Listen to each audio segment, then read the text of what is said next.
Hey, you're listening to A Chat with Heart. I'm your host, Christina Martin. I'm a singer-songwriter, curious human. I live on a dirt road in rural Nova Scotia with my partner in crime, Dale, and our calico cat, Olivia. This podcast is basically just me chatting with people I admire. I like to ask questions that feed my curiosity, and my guests have all taught me something. They either crack me up or they punch me right in the feels. If you've got questions, comments, or a burning desire to join the conversation, please call my Heartbeat hotline, day or night. It's 1-902-669-4769. You can also email me at christinamartinmusic@gmail.com. And if you want to throw a little love my way and help keep this thing going, visit my Patreon page. That's how artists like me get paid. Thanks for showing up. Warning, heartfelt content ahead. If we just talk about it, we could shine a light, we could break a dark day. If we just talk about it, we can cut away, we can make a brighter day.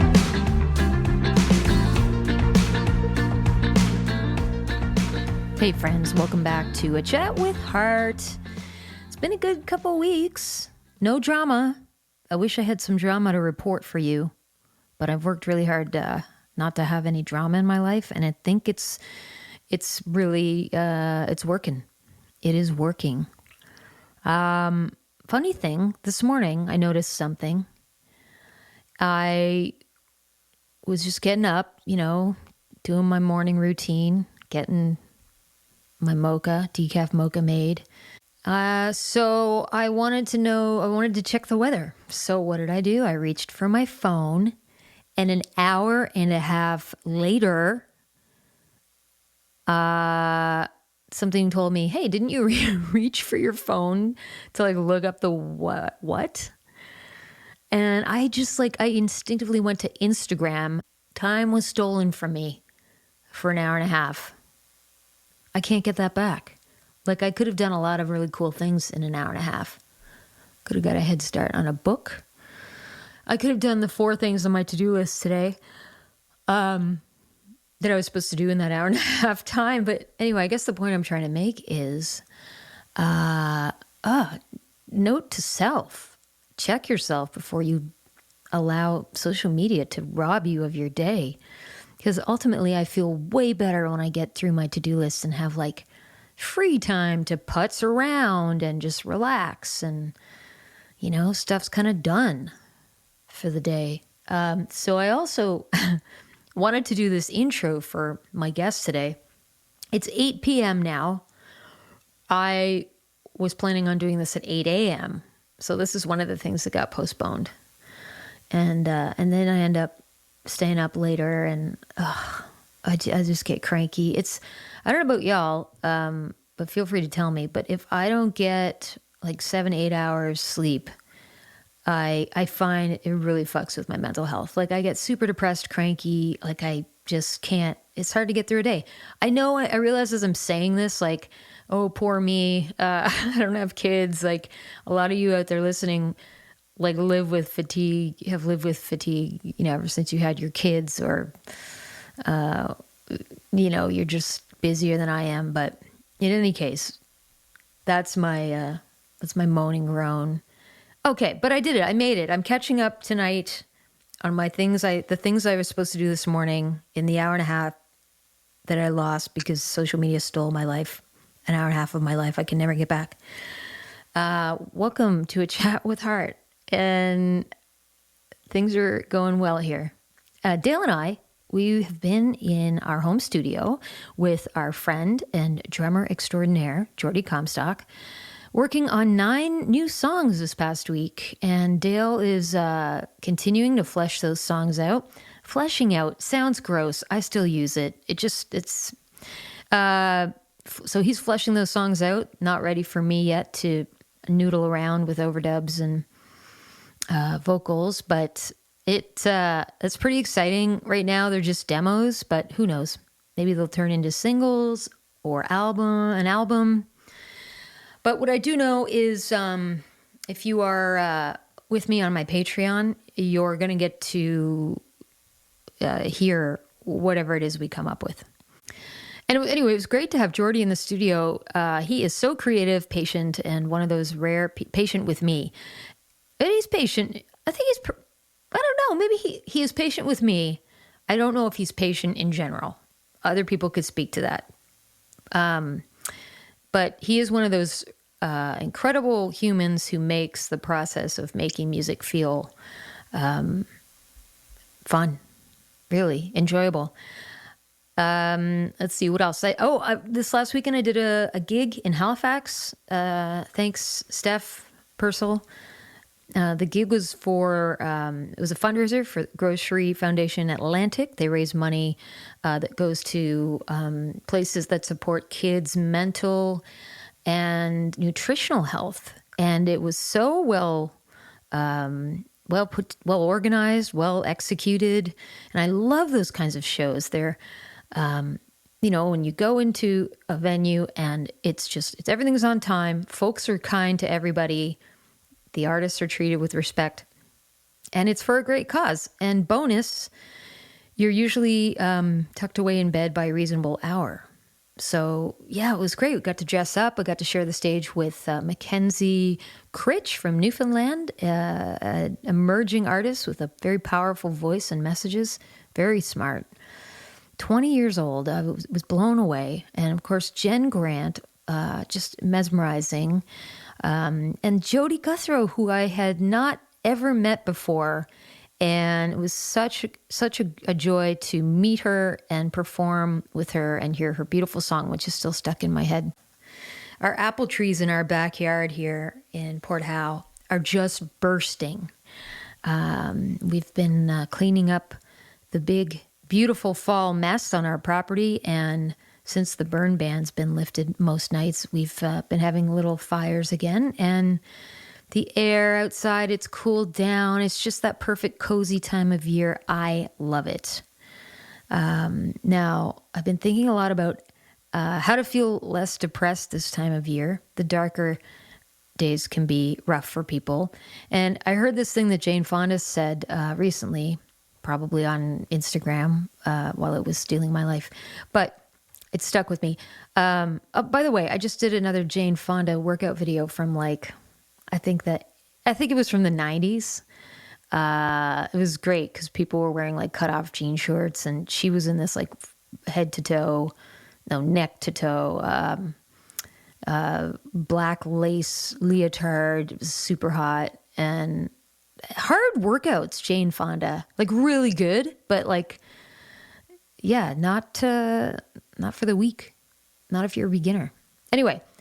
So Jane was saying on social media something that she does because she genetically was predisposed to depression. So she says when she's depressed, she does something about the things she's depressed about, and then she's no longer depressed. And I thought that was a great tip. That has worked for me for sure. But I am curious, what are you doing this fall if you experience depression? Whether it's severe or mild or, situational depression or something, more severe, you can call my Heartbeat Hotline or and share your own tips and tricks or experience. I'd love to feature your ideas in a future episode. So you can leave a message on the Heartbeat Hotline, the numbers at the beginning and end of the podcast, or you can just email ChristinaMartinMusic@gmail.com with your experience living with depression. And if you're cool with it, I will. If you write to me, it means you're cool with me sharing it on the podcast. Because this is something a lot of people live with, and people always appreciate it, especially when they're in their darkest hour and they feel alone. To hear somebody else say, "Hey, I'm there too. I've been there. Here's what's worked for me."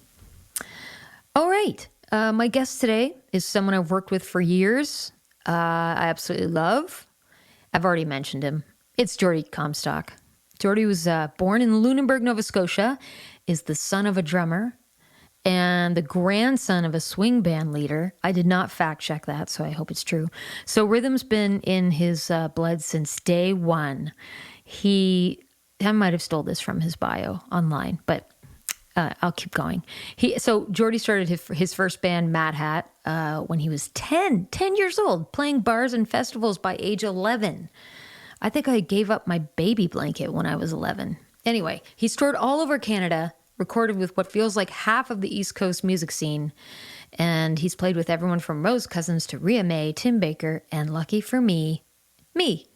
He's one of the most in-demand drummers here in this part of the world, and a producer, a teacher, co-owner of Comstock Recording Studios in Lunenburg. But you know what? We're not here just to list credits. I want to chat with Jordi about the heart behind all that music and his success. Let's dive in.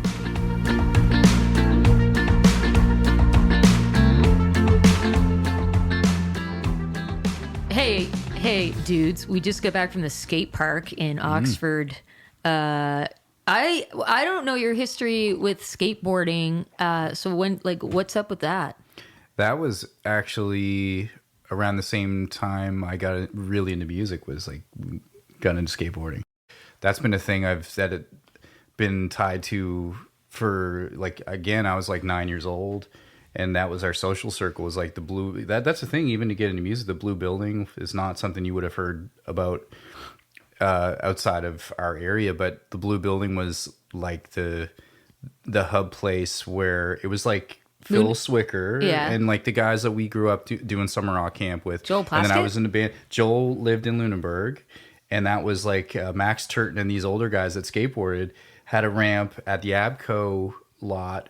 And then eventually at the Blue Building by the arena, there was a little park that we had that was completely ramps that we had built and done ourselves. But it was the hub because all the people that played music and that were really into music were also into skateboarding. All were in that little area and skated together. So that's how I met Phil Swicker, Hugh Morris that I was in Mad Hat with. That's how we formed that band. It was we were at the skate park and we oh, you play? Okay. Yeah, man, go to my house and go to Phil's place and jam and play shitty covers and kind of start doing that. And so wait, skating was a gateway to music? A little bit. My dad was a drummer, so I started playing when I was 5. Yeah. And I was always into that. And then I started really getting into practicing and really getting into it around, when it probably 10, 11. But again, the same time I was starting to skateboard and hang out with these people. And that was the introduction to punk music, metal, and the that devil. whole thing. And Satan, yeah. Satan, right. Yeah, for sure. And so we all kind of mingled, introduced each other to music, the sex. Joel said at the show you were at, we were talking about it and he was saying about Max Turton and those guys.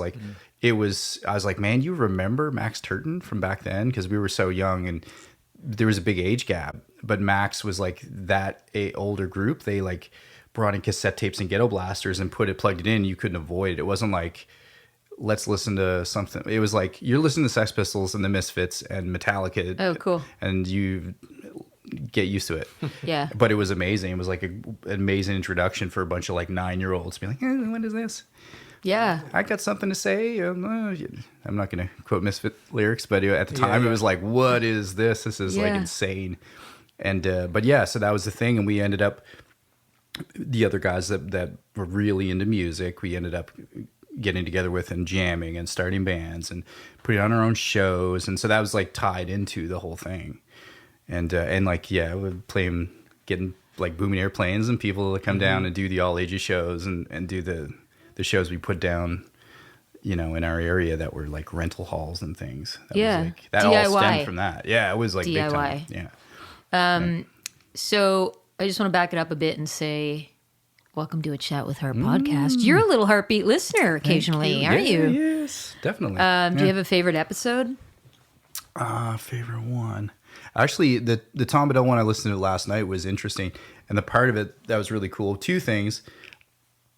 Tom being that whole thing where he said he didn't get nervous about any things and all the things he's involved with and presenting at ECMAs and all that stuff. Yeah. That kind of blows my mind that those type of people exist. Yeah, me too. Because I'm always play drums. I'm cool with being in the background and doing that whole thing, but is like being up front or having to present or do something like that is like, whoa, that would freak me out and get me really stressed out. So I was like, wow, that's kind of cool that people are wired that way. And Yeah. they're that different. It's like, why can't I have a little of that? Well, because you have what those other people don't have, and they need you. No. But I'm kind of curious because you actually, whenever we've been like, hey, you know, at a practice or whatever, like, let's do some promotional videos or whatever and just goof off. You are like a star. Yeah, you come alive. And in you front of the don't camera. come across as somebody when like that is shy. I mean, I just saw you at Summer of Rock, and when was that, in the 90s, you guys? That was a 91 concert, that one that they just converted And to digital. You looked like you really enjoyed being in the, you know, like being on stage and moving your body, and like you seem to be very in touch with all that. So Yeah, I guess but see, that's different. It is different because that's all there wasn't a single case in any of that would have been me by myself. Oh, okay. You know So what I mean? you've Like, never been like a by yourself frontman kind of whatever. not like having to speak in class, or if the teacher would say, hey, could you read this thing in the book? I'd be like, oh, like I was a good reader or whatever, but I'd just be so nervous that I'd be like, and feel uncomfortable. But same thing there. It's like if we're messing around and we're filming stuff, it's still just a bunch of friends hanging out trying to make each other laugh. It's not like, it's like, oh, this is like me by myself trying to, and then I get like freaked out, you know? It's a different thing for me, but yeah. Dale, what about you? Same. Oh, Dale's Yeah, so you're the Oh, kind of the same for boat. Sure, yeah. But I've played in your band once or twice, and you You can. I couldn't tell because you were a great front person as far as I could tell. Like, Yeah, I mean, you get used to doing it if you do it, but as soon as you don't do it for a while, then I get weirded out by it. yeah. Yeah. It's probably the same thing as like, I will do things if I have to, because if it allows me to play music, or you know what I mean? Like, Yeah. I don't know. Was it kind of the same for you? It was like, I'm going to be the front man and have to talk to this audience because it allows me to go out and play my music, and it's part of the just being Yeah. on stage. You know what I mean? When I was a kid, I was so shy. Yeah. There's nothing else that would have got me in front of a group of people or on a stage with lights on me. Nothing else would have got me on except for music. Yeah. That's the only thing. So yeah. Exactly. Well, that's a good point, though, that you do the things that scare you so you can do the thing you love. I mean, I totally relate to that as well. And then you either, you know, get comfortable with it or end up on medication of some kind to help slow your heart rate down and, you know, get through it. But that's again, you are pretty good with feeling same thing. Like you can get up in front of a crowd by yourself and do it, and not worry about it so much. well, if I'm over prepared, I prepare a lot. You know, or after, like if you're on a long tour, everything just kind of becomes automatic. But like we don't do a whole lot of touring. I get nervous, so I over prepare so that I can relax a little bit more. But I get worried about. Yeah, I do, you know, worry about everything, all the sound. Like, is it going to sound good? Is everybody comfortable? Yeah. Like, I can barely tune my guitar. I have trouble focusing, so I get nervous about that. So I just try to, you know, you learn all these things about, like, what scenario you do best in, and then you try to replicate that each time so that you're a little bit comfortable. But yet, I do know that if I always stay in my comfort zone, then I won't grow. So I'll have these periods where I intentionally challenge myself, and it's uncomfortable, and then I will take a break from that, so my nervous system will calm down, and then exactly kind of, you know, like quietly do all the things I'm comfortable with, and learn by myself, and then I don't know. It is nerve-wracking though when people are staring at you, and they're I don't mean judging in a negative way, but everyone's always making judgments, right? Well, and like, and I mean, but it's interesting to me because you have to me, playing drums, one of the loudest things in a band. And if the drummer fucks up, you know, you can really hear it. Like, and whereas like, I don't know, like if you're really off or you just like suck, you don't. So I can say this stuff to you. But like, And even when you make a mistake, it's like not a bad mistake. Like, we know because we know what we've been rehearsing or whatever. Yeah, exactly. But you know it immediately and you catch it, and then it's never like a horrible, like I'm known for going to just completely wrong chord, wrong key. You cycle through every chord. Every four chords. That's the move right there. Yeah, I'll cycle through four chords that I know to get. If I can't hear it, I don't know if I can get back to it. But anyway. So going back to your dad was a drummer, and like, did you know right away this is the instrument I love, or like, oh yeah, you're just like I'm doing this? Did you try other ones? Well, yeah, kind of. Kirk at one point. Kirk's your bro. Tried, yeah. Kirk's my brother, and and he played. We toured together in a band called Mad Hat, and for a long time, but that was a cool springboard to just like gain experience and tour and work together. But at one point I wanted to learn just basic chords and guitar and just see if I could get into that.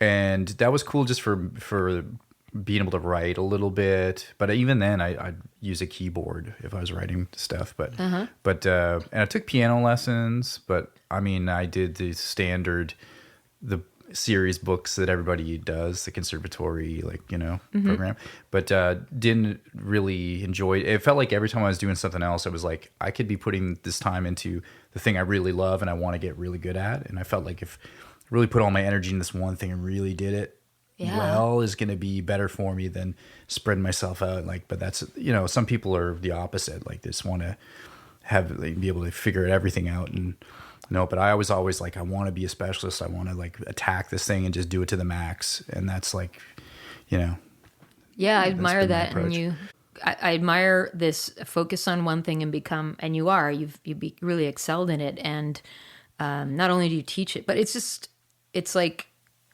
I just think the chances of you doing that thing and doing well with it, which I think you are, you're making a living, you're very busy, and, you're just like, you're our go-to, like for our session players here, because we just rely on you. Like you're so reliable and you come with all these great ideas.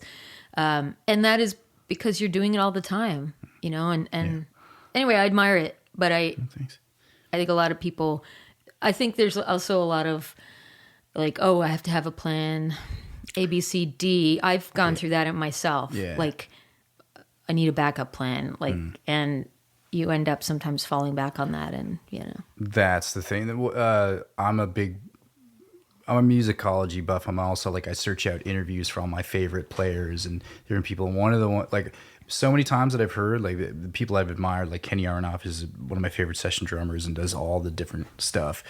And there's been so many drummers that I respect that were like, in his book, he's like, I never had a plan B. I was just like, no, if I have a plan B, I'm gonna use it. I'm just gonna like, it's this or die. It's like, this is it.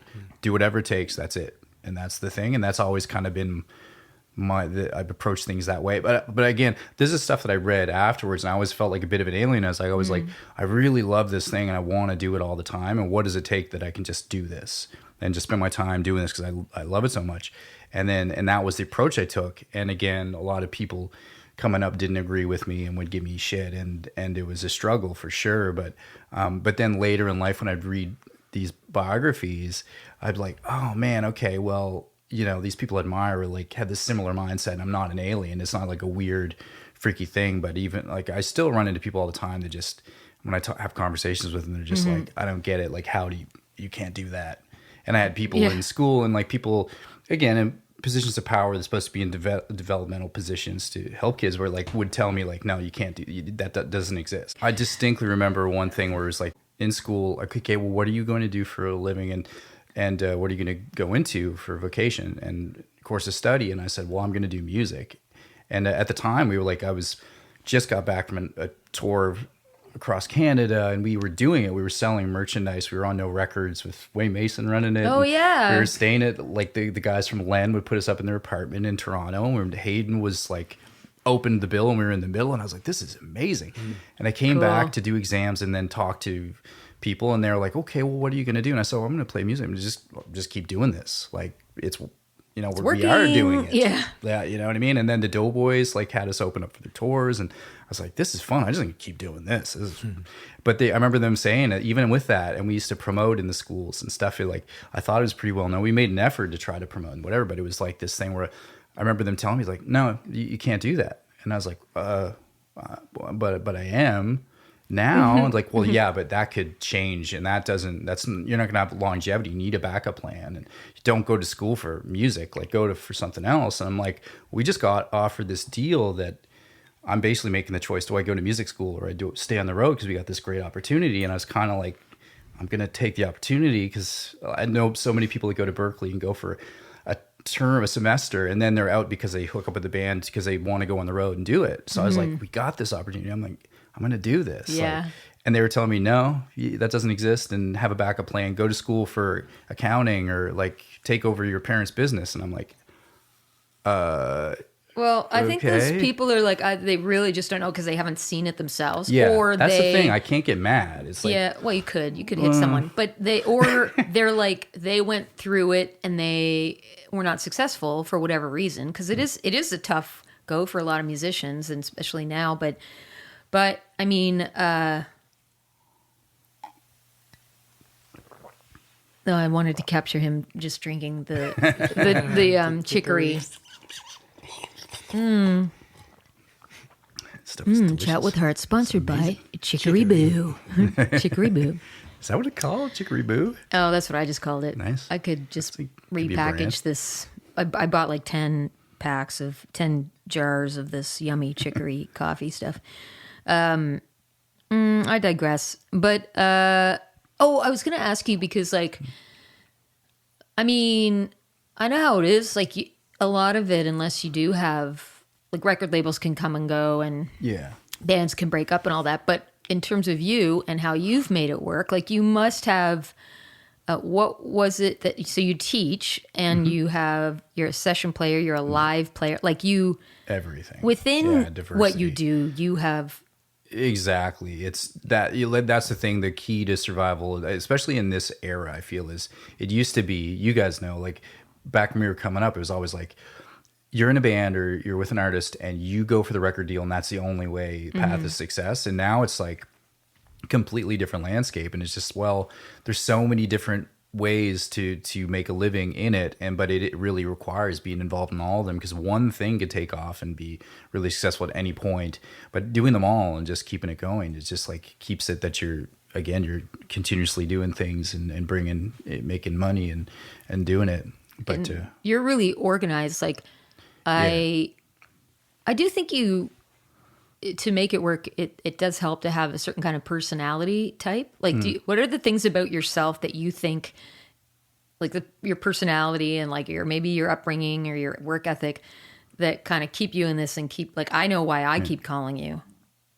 I will go on in the introduction about why, but what do you think? Like, why do you think you're so fucking special? How do you I answer don't, that? but How do you keep organized and all that? Because some people just can't.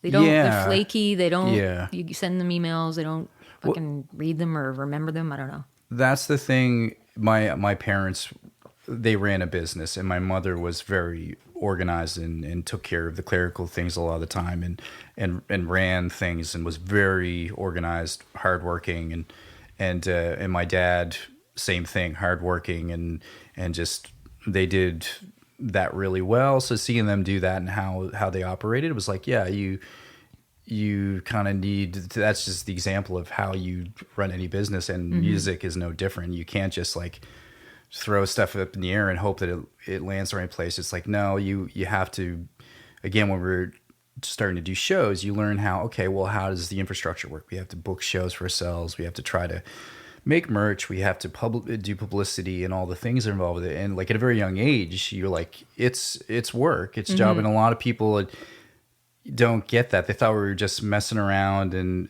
whatever. And we were having a blast, but it was a lot of work. And you're going to school at the same time, trying to balance everything and not flunk out of school and do the things and hone your craft. And so that's the thing. It's like you learn from that really early on, even though we were involved with punk bands, and people have this perception of heavy music and people in those bands as being like reckless and not caring and just whatever, getting, partying. It was like, no, there was so much work involved that you really had to stay on top of things.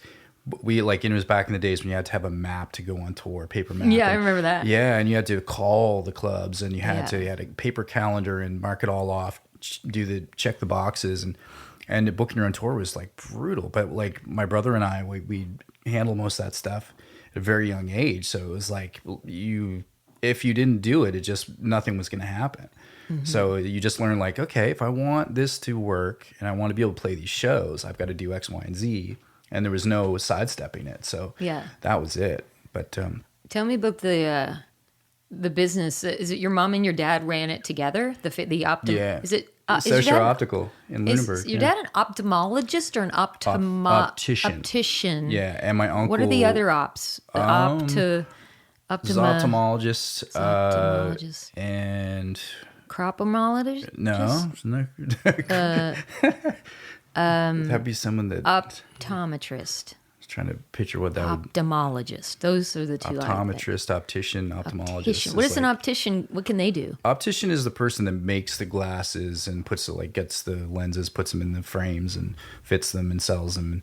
And the optometrist is the person that tests your eyes and does that. And that's what my uncle did and my grandfather did. Gotcha. Yeah, and my mom would be like kind of run things in the business and do the orders and inventory and everything. Yeah. And Kirk, you're the only kids. Yep. And I mean, tell me like about your relationship, because I know you still work together. Tell me about that too. But like, did you always get along or? Yeah, because like, again, same thing. We started playing music and skateboarding the same time and did it the same. Again, still both do it professionally, and he stopped skateboarding because he blew his ACL when we were like, way back. So he didn't keep doing that part of things. But we've always been, since we were like, again, we played in a band when we were 10 years old. We were doing school events. We did the Strawberry Jam Festival. We played the Heritage Lounge when we were like 11 together, playing covers. And then we just started writing our own stuff with Downfall, who you saw. That video we watched for Summer Rock 91, because for the people that are listening, they just digitized like a Summer Rock Camp 91 that Dale and I and Joel Plaskett and a whole bunch of people, the guys from Thrush Hermit, Ian Janes. Yes, Ian. Yeah, Will Langstroth, your cousin. Willie was in it. Yeah, and I mean, there were so many people. Yeah, Kev Corbett, I think, was there. Yeah, that's right, yeah. A ton of great people that are still doing it, but yeah, we did that camp together, and I kind of lost my train of thought there. Where was I?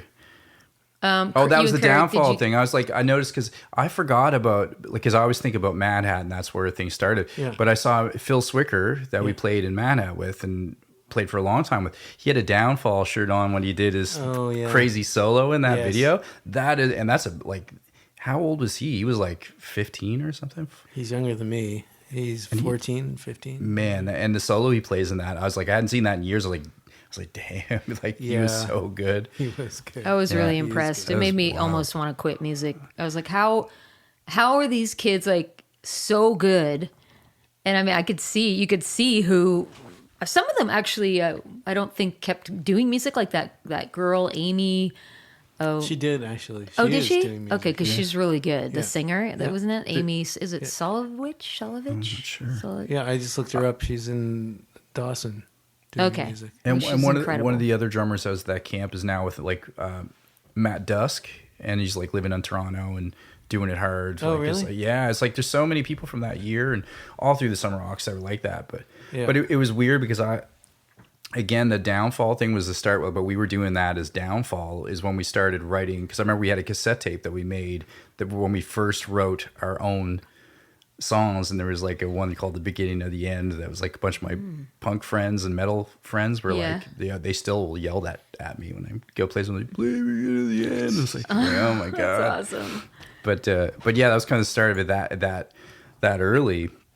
And then we started kind of doing the Mana thing, kind of making records and meeting different people like the No Records crew, like Mark Costanzo from Len and Way Mason and that gang. And then we like started touring pretty hard. But yeah, my brother was always part of that, and like from right from the beginning. And like I say, until now, because now we play in air traffic control together, and we, you know, we're always working together doing stuff. So You guys don't like roll your eyes at each other, or do you sometimes? no, I think there was like early mid-teen thing where you get into a little bit of you're pretty immature as human beings, so you get into stupid stuff where you're trying to out punk rock each other. And, Oh, yeah. you know what I mean? Like there was that trend back in that era where it's like are you hardcore, like blah blah blah. So you'd had to play the tough guy thing all the time, and sometimes that didn't wasn't work cool. well. No, it was stupid, but no, we get along really well. Yeah. Did you ever have like a party phase where you were into like booze and alcohol? Because you don't do any of that now, right? Yeah, I did early on. I was like done with it at the end of high school. Oh yeah. Yeah, I pretty much quit everything. It was like went straight edge, like right out of high school. Yeah, What's like the that was wildest thing you've ever done under the influence? Chat with Hart. yeah. I don't think. Okay, something you're comfortable sharing. Oh man. Oh, I mean, I definitely tried the stuff in high school to see what it was all about, and and that was the thing that I think led to me like, this is not a good idea for me, because I think that's part of the thing is my personality is like, if I do something, I'm going to see how far you can take it. It's like, I'm you're going an to take all it or to the nothing. max. So yeah, it was all or nothing. So it was like, if I went out and we were going to drink, it was like, hey, this stuff, I feel pretty good. It's like, if I had more, it would be even better. And it was just get to the point of like, I'd find the line every time. And it was like, no, this isn't sustainable. So I was like, no, this isn't a good idea for me at all. Yeah, But, it's good that you knew that about yourself. Yeah. Dale, Yes. what about you? Did What? you experiment with For you at Newcomb Stock. what? Newcomb Stock, man. We did a festival together. Yeah. But I think that was fairly tame. I only stayed. You got out before people started slugging each I- other in the bushes and Yeah, like I got out. Slugging? freaking out on acid. Yeah, we were like, yeah, because we were like we were pretty young then, right? Like what? how- Again, I'm older than you, so if you were 16 or 17, I was 18 or 19. Yeah. Okay. Well, no, you Not must have that been much younger. older. Yeah. Mm-hmm. In any case, I knew to get out of there. That was a I stuck around for a bad bit. scene. Yeah, Yeah, that you know. got wild. It was one of those like festivals that somebody put on that was good intentions. I mean, they had a bunch of cool bands. Yeah. That Booming Airplanes, and we played it.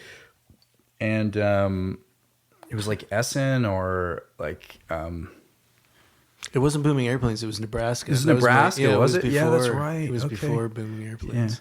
But I remember that turned into a complete like that. Just we were there with a van. I was sleeping in the van or something. I just remember by a certain point it just got like off the rails. Like people were like freaking out on acid, and hammering the locals. Like some redneck locals were just like punching people because they had long hair and like going down a walking path. And I there's didn't just know that. I just oh man, it went crazy. That was wild. That is cool. Yeah. Is it? Well, it's cool to have those stories. It's gross sleeping in a van. Yeah. Well, I did that so many times. Across Canada doing the I've the slept Econo in a line. van for yeah. sure. Yeah, and we used to do like the cross Canada tours where like you do the provincial parks because they had Yeah. showers or whatever. And we camp. It was like some people sleep in the van. You'd have a tent, and then you'd like be able to shower there and whatever, and have a little stove or something that you cook on. Yeah. Yeah. But we did that for a very long time. And now you ride in style. Yeah. Now drive a Venza. Drummers are incredible, though. I mean, like, and I think it. Correct me if I'm wrong, but like it actually is the case that drummers sometimes get paid more than everyone else because they Union have scale was drummers would get paid more. because they're lugging like Lugging, so much yeah. shit around, and their setup time is usually longer and tear down and I mean, I'm assuming that's one of the reasons why. That's probably Or the that is reason the why. reason? There is like the CBC gigs. There is an extra cartage fee for that. Like it's like you get your normal performance thing, and then they do throw in for like, oh, you get an extra. I remember the first time that happened, I was like, oh, that's kind of cool because a lot of Yeah. times that doesn't happen. But Yeah. it was like a substantial cartage fee. I was like, man, that's all right. Yeah, that's cool. But just like you say, it's like being there first and having to lug it all. But I'm just used to it because that's what you do, part of the job, But, That's another like level of commitment that I just don't think I could do. Like if I have to bring a pedal, I get annoyed and or an extra cable. Isn't Olivia being so good? Olivia, our she's muted the best studio calico cat kitty, ever. is here in the studio. Just cozy as can be. She came to chilling. the skate park with us earlier. A little terrified at the thunderous sound that Jordi was making, but she enjoyed the ride and the entertainment. So, what are some standout gigs that you've played, stages, experiences where you're like, "Oh, this is the shit. This is cool." that one when we opened for the Killers. Oh my god! My God, that was like surreal. Oh, yeah, that was pretty. Can you like? We were standing on stage watching. Wait, were you? Or I, did you go? I you still did. have the videos on my phone. I've shown that Yeah. to students because I'm like, man, check this out. We almost got burnt by the pyro. And Yeah. Because remember that one thing when the one song happens, there's like the wall of sparks behind Yes. them, and like no one really hipped us to like maybe stand a little further over. It was just all of a sudden these sparks, the wall of sparks happens, and I'm like, whoa, this is cool. And it was like the dudes from the Psychedelic Furs were there, like right there. I'm like, this is crazy. Yeah, that was wild. Yeah, that was so much fun. I have that actually footage on my desktop, and I haven't had time, but I was going to grab some clips for us to post on my Patreon and share with you guys. Footage of the actual show. Of the show we did, yeah. Who? Oh yeah. Remember we 'cause there was had a crew there Yeah, I remember that. backstage? Yeah. I loved the way they treated us. Yeah. Like, first of all, that festival, RBC Blues Fest, absolutely super pro, incredible team. They pay you well. They feed you well. They had a smoothie bar and a beautiful that's right. spread cafeteria, and like everything was clean, like the bathrooms and like it was just really. I mean, I'm not opposed to it doesn't have to be that standard every time, but it was just like it felt luxurious. They had all these beautiful backstage places to hang out, and we had our own trailer, which is rare. And They were really the sound was complimentary incredible. as well. Like they after we played, I remember a lot of the crew were like, "Oh, you guys were so good." And Oh, nice. Yeah, so that was fun. What about a worst? Do you have any where you're like, Oh my God, I've had so many of those too. But oh yeah, one that stands out for me, and again, I don't think there's any harm in saying what it is. They wouldn't care, but I remember being like on tour in like Northern Ontario, and it was like Sudbury at the Townhouse. oh yeah. Yeah, so you know what I'm talking about. But they had like a band room that was part of it. I don't know if are they still going? Are they still happening? they're still there, as far as Yeah. I know. I don't know if the band room is. Do Still you there. remember the band room, Dale? Yeah, B.A. Johnson punched me in the face. What? What? Why? For fun? We were arm wrestling, Oh, and I no. was winning, and he went. And he boom. did the Like, classic yeah, move. yeah. Is like, That's oh, that's nice. And then he didn't remember doing it the next morning. Hilarious. Was though. he wasted or? I think so. Oh wow. Is he the only one who's ever punched you? Yes, Wow. and it wasn't a punch. Yeah, it was like a dirty, like, Yeah. Yeah. yikes. So what was wrong with that? I just remember there was like that was like a long string of dates where it was like, and I know like Joel has said about with Thresherman, like it was around the same time where it was like working really hard, but like some of the bands that like were like in that scene were working really hard to tour and trying to like, because everyone tells you got to just hit the road and do it. So we were, but it was like it was a grind, and I remember being exhausted. We did a like super long drive, and I think that this long like 11-hour drive or something to it. I was super fucking tired. And I remember having to do check, and I was like just fighting to stay awake. And then we played, and we were like, at the time we were like going for it. Like we were loud. We were playing hard and heavy, and we were trying to really just make it a statement. Didn't really learn to play a room. And I just remember being like 4 or 5 locals in there that were just didn't know what we were, why we were there, and we were just like swinging for the fences. And I just remember them being like, and I remember the people around was like, "Oh man, you don't have to keep this is you're too loud. You don't have to play." And I was like, "This is miserable. I'm so tired. It's why?" And then stay in the band room or whatever. And I remember like it was kind of a bad situation. And I remember Kirk fell asleep. He was so tired that I was scared he was dead because I couldn't wake him up. It was like the whole thing. It was like the whole tour was degrading and getting like more uncomfortable and just feeling pointless. And it was just like I remember him like shaking him. I'm like, Kirk, you got to wake up, man. We gotta do this thing. And he wouldn't. And I just kept shaking him. And he was so tired, I just couldn't wake him up. And I was like, we're frightened. I was like, that freaked me out. Did you call 911? No, like. I don't know what it took, but did eventually he did come too. No, we threw him in the van and eventually shook him enough that he like woke up. But I mean, it's weird.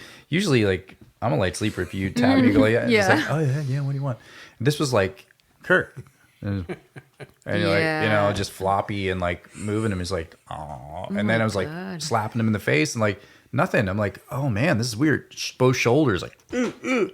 It's like, and eventually that's what it took, like throwing him around like a rag doll trying to get him to wake up. It's like, ooh. I was like, oh my God. That we've done a couple things, like remember the long, I was only for me, it was like a 9-hour drive to Poland from, I don't know, let's say Frankfurt or something. Yeah. And just, like a couple of those things. And I'm like, we're never doing this again. Yeah. Like we're never doing this drive again. I just don't care enough. Yeah. I don't. Not worth it. I'd rather not sing. Like I mean, when you're tired, because I don't get pleasure from singing or performing when I don't feel good. Do you get pleasure even? Or, oddly enough, I find sometimes what I feel like I've played some of my best shows when I've been really tired because I'm not thinking and I'm not. It's just I'm in this other kind of headspace. I'm just like. That being just watching myself play, and I'm like, "Hey, this is all right. I'm relaxed. I'm not, No, that makes sense. There is like a sweet spot where you are fatigued, or you're kind of in this zone where you're just sort of like a little bit of a zombie, but you still have energy and you still have your voice or your whatever you can. Yeah, you can still move. But if I don't get my 8 hours beauty sleep, I just no. But that's why I like the longer tours, because you just kind of get into this zone where you don't have to, everything so well. You can play it and sing it with your. Yeah. You get the road telepathy. That's the best thing ever. If you've been doing a string of dates and you get into about like the 3rd or 4th show of like doing them daily, it's like there's just like everything is just, you can read each other's minds. Like that's the best. Yeah. Yeah. So what are you working on? I mean, not now. Well, now you're working on we're actually recording 9 songs this weekend here at home. But like, what's exciting for you? Your own stuff, your bro. We're doing work with your bro. What's going on? We're doing stuff. We just did the thing open for Classified in our hometown. They had a big Oktoberfest thing, so that was super fun. Those guys were super nice. Like they were really cool. Yeah. And I think we got a shout out from Quake. Matthews, there was a thing and somebody sent us a link and said, what was the line in one of his new things, tracks? It was like something about it. And I don't know if they were just sending it because maybe this song already existed a long time ago, but for him, he's a super nice guy. There's something getting so high, I might call air traffic control. And I was like, and someone sent it to us. I was like, yeah. And I was like, damn, yeah, right. You're in the song. I don't know. I don't know if you put this in there as a reference but someone the other day after doing after playing that show a few weeks later or something, was like, check out this track or whatever, and sent it to us and tagged us and was like, check this out. And I was like, oh, that's really cool. But Quake was, we ended up hanging out with him and talking. Man, he just did a thing with Ice Cube, and like he's got a lot of cool stuff on the go. Like he's really cool. But Class Rhea was there. Rhea May, that was so much fun. I was like, I hadn't seen Rhea since like Montreal. Like with Gabrielle Papillon, we toured and we like showed up at her place because our Airbnb fell through or something, and we just showed up at her door and she like helped us out and came out to the shows and stuff. She was awesome, but yeah. So doing that, we've got like with Air Traffic Control, we also got more shows coming up, like the acoustic things. Where like I was in rehearsal just before I came here to get ready for that stuff. And I was also I was in rehearsal with Christina Martin because we've got a bunch of showcases, one in Dieppe and one in Yarmouth. She's got a new record I'm got to do the drums for. we're starting to work on that and do pre-production. And Norm Macdonald, we're supposed to do her new record pretty soon, I think in November. Jessica Russell's a country artist that we just did a single for, but we're supposed to do, I think she's talking about doing a bunch of more stuff. Cool. And I've got some other like tracks I need to get to people too for different things. But nice. a bunch of shows and stuff with all kinds of, and Norma's got shows and all the different people have shows different times in the calendar. Kind of busy. Yeah, it's been good. It's been steady, but it kind of needs to be. That's the thing, always kind of need it to have the regular stuff spaced out in the calendar. What would you do if like you had an empty week? Like, I'd practice. Okay. Woodshed. What if would you go on a vacation? Where would you go? Actually, even my wife Eva, we were talking about, she's a teacher, so Hi, Eva. Yeah, hey Eva. We had talked about possibly with her schedule being a teacher, trying to figure out when we could both go somewhere together that it wouldn't be too long, that I wouldn't get tied up with work stuff, and same thing with her. Oh, that's probably her. Oh, let's. I bet you it is. What's she saying? It is. She just wrote me. Does she have a question for you for the podcast? No, she just loved my message. I just said we had a good day in the studio and everything, and she just approved it. And she had a video with because we talked about she went to Australia, so cool. So she did had a good video, FaceTime video with Angie, her sister, and the kids. They just moved to Tasmania, and she went to visit them, did the whole trip. I know, that's a big trip. Yeah, so she's been trying to stay in contact with them online, but it's tricky. But yeah, as far as doing trips, I couldn't do the thing to that Tasmania because it's like 3 weeks, and I had a bunch of stuff booked. But we talked about possibly like maybe we could both line up for March break because it'd be like a little less than a week. Yep, that's her again. And then maybe Jamaica, because she's never been to a tropical area, and I'm usually into like culture trips, like New Orleans and places where like the food and the music is the main thing. Yeah. But Jamaica would be like like a sweet spot, I think. Just like I could use the tropical thing right now. Like I usually not craving it, but I could do that. The food and the music, food and the music, right? That'd be fun. I think the two, so that would be really fun if we can make it work this year. We'll see. It's yet to be seen, but that would be kind of fun. I'd love to go somewhere sunny with her. That'd be super fun. Will you be able to not practice while you're there? Oh, I will practice when I'm there. You will? Oh, I'll take a practice pad. And, oh my gosh, that's incredible. Do the mornings, like. When I do, like, that's the thing, if I go on vacation, I usually do New Orleans and just go for 4 days. But I still take a practice pad and stuff and a book and do the mornings before I go to the Stanley on Jackson Square and for breakfast. And that's kind of my thing. If I'm away, I just have to do a little bit of, dedication. Stuff for maintenance. Yeah. That's really cool. I relish the days where I don't have to do anything now. Like I have this daydream that when someday, like I'll just be able to kind of just up until noon, like lounge in my robe and drink a chicory coffee, read, journal, write some songs, but like not actually change my clothes. And then, I don't know, maybe I'm thinking about retirement or something. And then I just entertain people. Like, I mean, for dinner and tea and bake and stuff and take care of Dale. Because he's recording the songs that I've written in the morning in my robe. Yeah. But practicing is not. I have to. It's a. I'll put it on my schedule. Obviously, I just don't love doing it unless it is with like, a bunch of people. But then I get excited to do it. But I find it. Well, it's different too. Like I've talked to my brother about it because he is a writer, singer, songwriter, and he spends a lot of time sitting with guitar trying to figure out patterns and melodies for writing purposes and lyrics and that sort of thing. So it's still practice, it's discipline that you have to sit there and commit to, and you do the same thing, but you're just not classifying as I guess practice you're right. thing, but it's a necessary thing to hone what you do as a musician, as an artist, where my thing is like I'm there to deliver drums and play them precisely and come up with parts and Yeah. know the options and all that stuff. So I have to explore all the different things. And so that's, you know what I mean? So Thank like you they're for saying the that, same Jordi. thing really, but it's like, it just true. makes sense that you wouldn't be like, I'm going to write some great songs. Yeah. You know what I mean? It's not Like, me. love to hear that. It I'm would make busy. sense. I'm busy studying the human heart and mind, and right.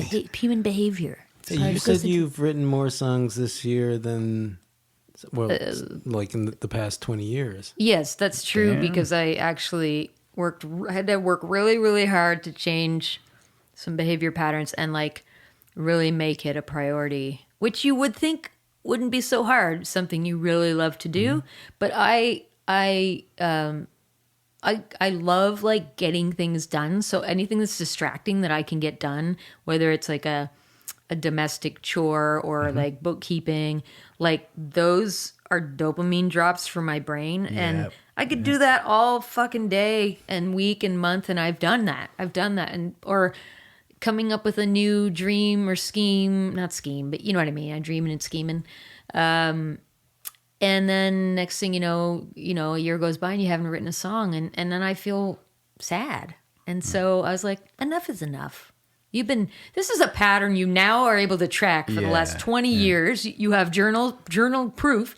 And you know what? The other thing that's interesting is because I go through my journals I mine them for song ideas. Mm-hmm. I don't remember anything I write. And most of it is so fucking boring and repetitive that I've stopped journaling for now. Instead, I just go right to songwriting.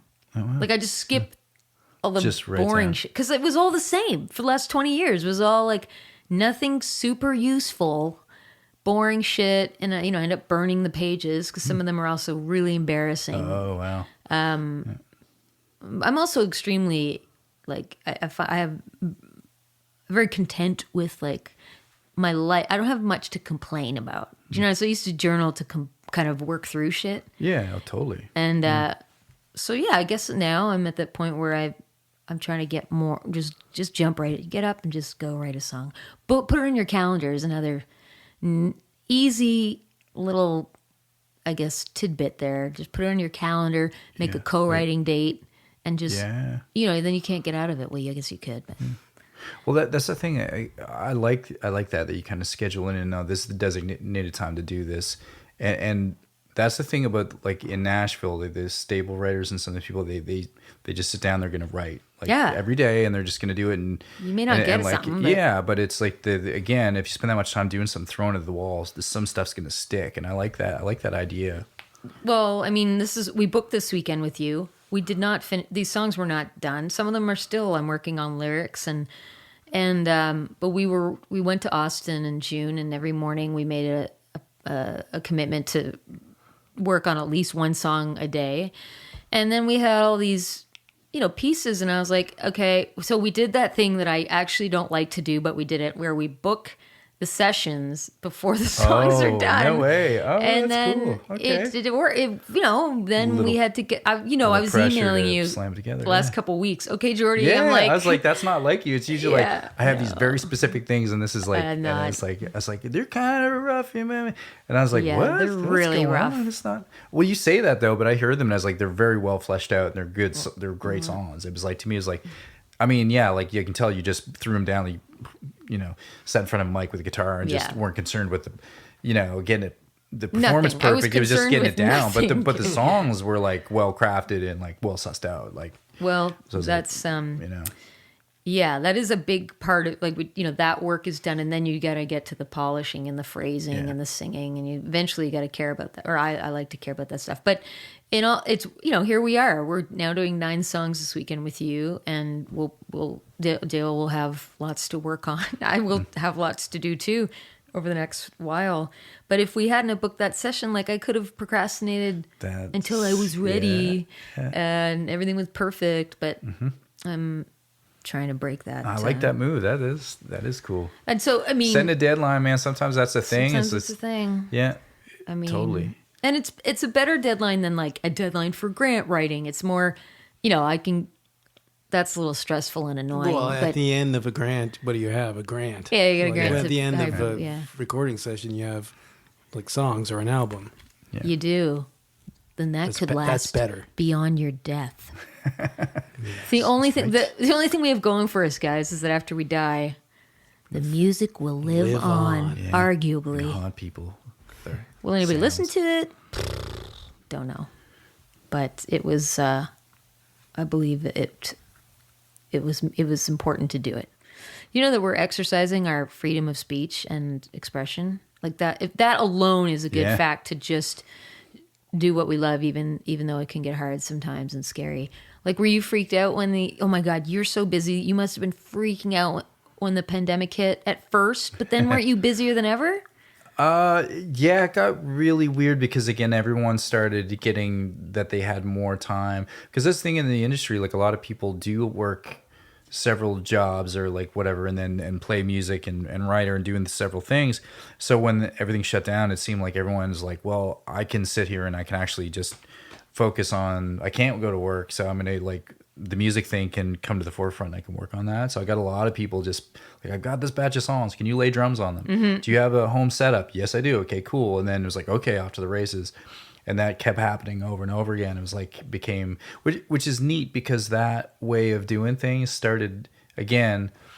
You look at it as being a weird negative time, but it was like one of those things where it forced people into thinking like approaching things in a different way and learning how to do that process. Yeah. So I was like, that was kind of cool in a way, but Oh my God, I had to learn so much shit when the Yeah. pandemic hit, like just on the technical side, but I'm glad we had that time and some support to do that. And yeah. Okay. So how long is this so far? 52 minutes. Okay. Well, man. we're getting close to that time. We've also been working for, I don't know, 9 or some 10 hours, and we went to the That's skate right. park Yeah, and yeah. we had a chicken That was a dinner, good and it's day. like time to get ready for bed soon so we can We get have up. a full day tomorrow. We have That's a right. beautiful. Tomorrow's like a little with 3 songs and then overdubs. get freaky overdub day. Yeah, That's you fine. knocked That's- out that's 6 gonna be fun. songs today. Like it was. Yeah. That's pretty damn good. I wild. don't know what our record is. What is You've your done record? a whole. I've done albums, like haven't you? 13 and 13? Yeah, it was like, insane. but it's like the person comes in and I've got 13 songs. I have them charted to the letter, and they'd come in and we go, okay, boom, 1 or 2 takes done. There was no There's no experimenting. experimenting. It was just like no sound. hammer modes, like get it just a sound. no, and it keep was just like general. This is a drum sound, and hopefully it works for most things. And just to the next.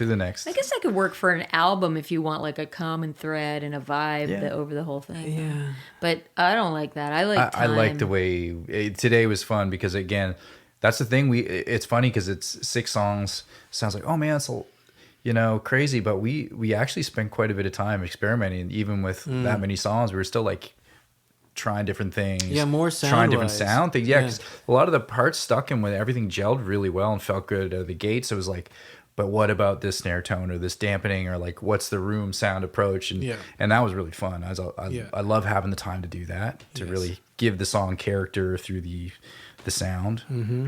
Yeah, you guys did most of the work. I just roasted a chicken, and I was writing. Someone's got to roast the chicken. I was actually writing a grant application while you guys were. But okay, so where can people like? Are you still taking students, and do you do virtual lessons? What's I'm booked up now. Like I do Monday through Thursdays when I'm home, and my whole roster for the season is booked up. I have done virtual again through pandemic. I kind of got into doing that, and I still have a student or two where they can't make it in person because they're, for whatever reason, and they'll just say, "Hey, can I just do it virtual this time?" So I'm used to that. So I'll just say, "Yeah, sure, no problem," and do it that way. But yeah. Well, you have an instruction book as well for Yeah. advanced. Oh yeah, we gotta finally promote got that that. How do people get that? Yeah, is it Actually, out of print? I've got it. People direct message me and order them, but that is like direct message me on Messenger or You mean Instagram. Messenger is Facebook, Facebook Messenger, Facebook page. Instagram, and then you have a website. And I have a website, jordicomstock.com. So like, email me through that or whatever. But like people do, they reach me through any of those methods and say, hey, I want one, and I'll ship them out to them. And you and Kirk have your studios, so you can also do remote sessions. Yeah. And- I do and that I- stuff all the time. I mean, I will again brag about you in the intro that I do, but session like for live and session work, like I have zero concerns, worries when you're on the job, and it's so fun, and you're great because you come prepared with the charts and all that. I feel bad sometimes because I sometimes will put like, I don't know how to write charts, and I don't know like bars and stuff, but sometimes I'll just put in numbers like 16 bars, and it's actually like just 2. I find out like when you come in, you're like, that one's actually just 2, and I'm like, I thought it was 16. That wasn't pretty wide. I think you're counted thinking 16. beats. I think you're thinking eighth notes, and I was like, I might be doing I was like, I don't- beat. Yeah, I've had that so many maybe. times. Like, Beats. let's come in after 8, and I'm like, okay, and I'm like blowing through, and they're like after a bar, I'm like, or like 2 bars, and I'm like, oh, you meant quarter notes, 8 beats, like okay, Yeah. but that's common. I mean, that's Well, that's you not- you never give me a hard time. I'm waiting for it, but and I wouldn't blame you. But and then the overdub bits are so fun, and that is super fun. you're just so good at that. So, and it's just great having you around. You're really fun. Thanks. You're up for Truth or Dare after the shows. Oh man, And facials. And facials. The kind with the paper you put on to make your skin better, Yes. to clarify. Yeah. Exactly.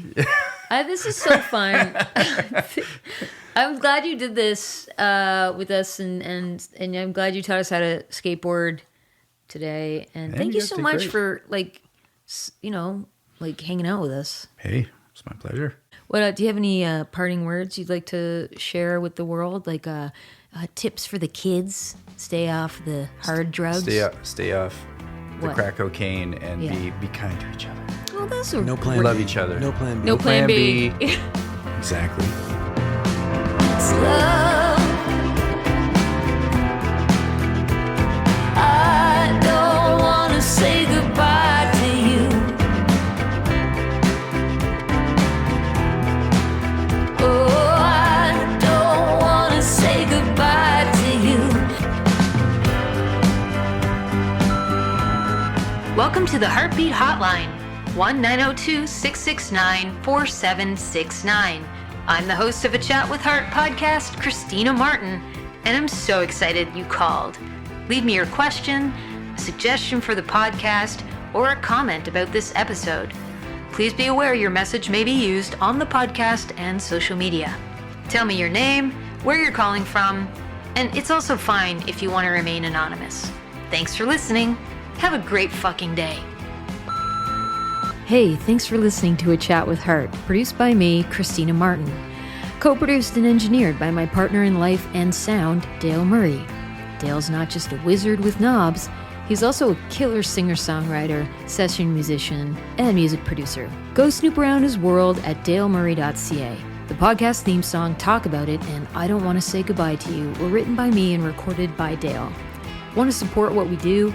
You can snag CDs, vinyl, digital music, and some weirdly delightful merch like custom puzzles and temporary tattoo packs over on my Bandcamp. If you're into keeping indie art alive or just want good karma, become a monthly or yearly member on my Patreon. It's a platform that helps creators get paid to keep making stuff we love. I swear by it.